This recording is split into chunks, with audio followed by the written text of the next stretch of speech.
morning. My name is Art Acevedo. I'm the Chief of Police here in Austin, Texas. I want to welcome you all here this morning, and most importantly, I want to thank you for your patience. This morning, we plan on giving you an update on the status of this investigation. I will open up the press conference, followed by President Penves and then Chief Carter.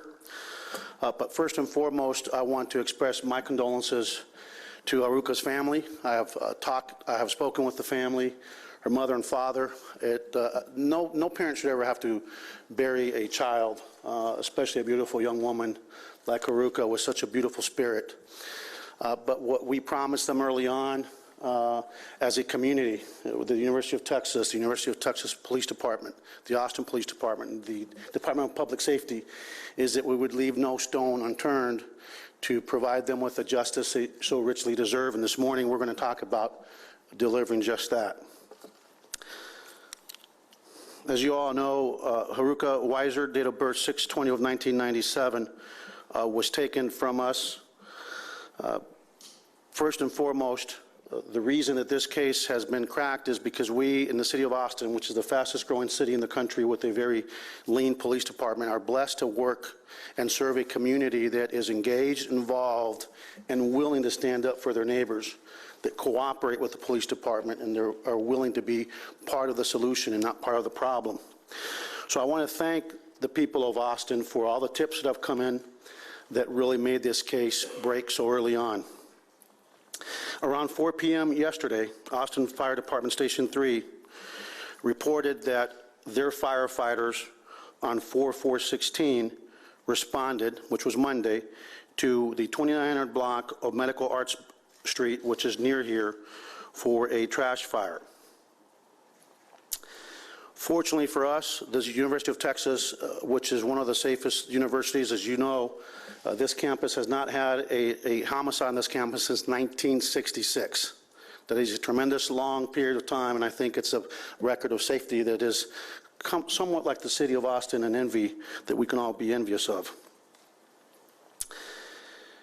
When we released that videotape that this university provided us, because they've invested in a very robust security system with many cameras around this campus and in the community surrounding the campus, the firefighters realized that on Monday they responded to a call at that location, and that the individual they were seeing on that video strongly resembled the suspect that we were looking for.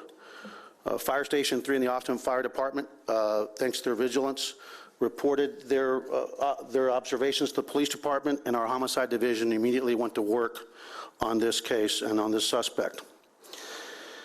The other person that was really key in this, and the other tip that was really key in this, was a female that we will not identify today, but we will identify later, member of our community that actually called in the fire. And once again, here's a woman that called in that fire Monday.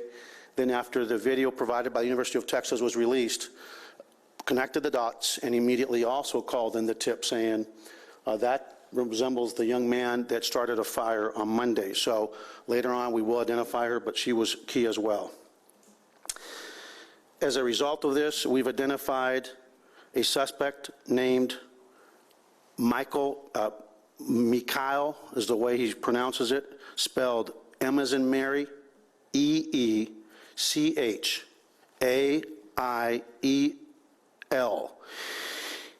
Last name of Criner, C-R-I-N-E-R. He's a black male with a date of birth of 6/30 of 1998. APD responded on the day of the fire this past Monday and transported the suspect Criner, to LifeWorks in order to provide him temporary shelter, for he was determined to be a homeless 17-year-old young man. The subject was also in possession of a woman's bike. AFD on Monday took possession of that bike for safekeeping. As soon as AFD called us, APD homicide detectives reviewed the in-car video from the police department in-car camera and realized that the subject was wearing similar pants and shoes and fit the general description, physical description of the suspect. Also, the suspect had in his possession a small blue duffel bag resembling that of our victim, Haruka Weiser.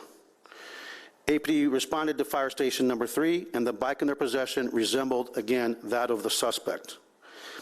APD also responded to the fire scene and located the trash container, which contained several items which we believe to belong to our victim.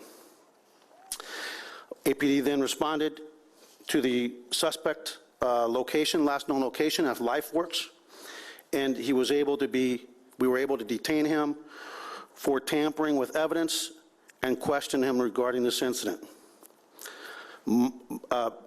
Meechaiel Criner has been booked into the Travis County Jail for a charge of murder, which is a first-degree felony.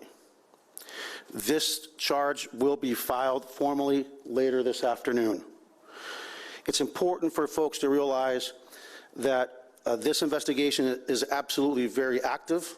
We're nowhere near complete, but it's also very important for this community to realize that we are very certain that the subject we have in custody, the suspect is in custody, is the suspect responsible for the death of this beautiful young woman. A lot of parents are calling and asking, is our community safe, are our students safe? And again, I will tell you that the city of Austin is the second safest big city in the United States. It is an extremely safe city. Having said that, young people, please, as the parents of our beautiful victim said, let's take some lessons that we can learn and always be vigilant, no matter how safe an environment is. We need to be vigilant. You know, young people love to be on their iPhones, their iPads, their iPods. It's really important to just be very, very vigilant when you're out there, because unfortunately we know that there are monsters in society that would do us harm.